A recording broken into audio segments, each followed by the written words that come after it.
It was the 7th century, a world lit by stars and stories where people gazed at the night sky and wondered, who made all this? In a small desert town called Makkah, far from the centers of science or philosophy, a man, unlettered yet divinely inspired, began reciting words that would forever change how humanity saw the universe. Words that spoke of the beginning of everything.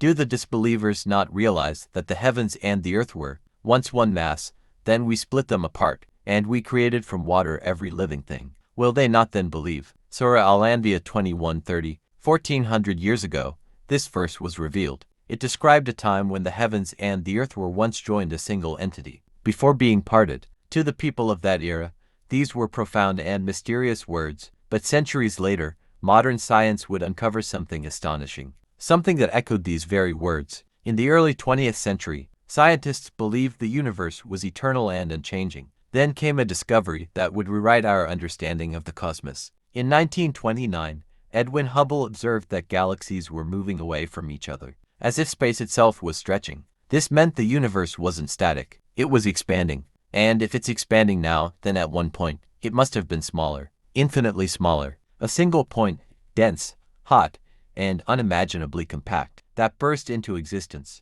This moment became known as the Big Bang. The Qur'an said, "The heavens and the earth were once a joined entity, then we split them apart." Science calls it a singularity, the point where time, space, and matter were one. The Qur'an said, "We split them apart." Science says, an explosion of unimaginable power caused the expansion of the universe, the Big Bang. Coincidence, or divine revelation? We built the universe with great might, and we are certainly expanding it. Surah Ad-Dariyat 51-47. It wasn't until Hubble's discovery that humanity learned the universe was expanding. Yet the Quran had spoken of it 14 centuries earlier. And there's more. Then he turned towards the heaven when it was still like smoke, saying to it and to the earth, "Submit, willingly or unwillingly." They both responded, "We submit willingly." Surah Fussilat 41-11. Modern cosmology describes the early universe as filled with hot gases, cosmic smoke, before stars and planets were formed. The Qur'an's word dukkhan, smoke, perfectly mirrors this early state of the universe. From this cosmic smoke, stars were born, their light scattering across the dark expanse of creation. From stardust came planets, and from the earth came life. Every atom in your body, your bones, your blood, your breath, once existed in the heart of a dying star. The Qur'an is not a book of science, but a book of signs. It invites us not only to observe the universe,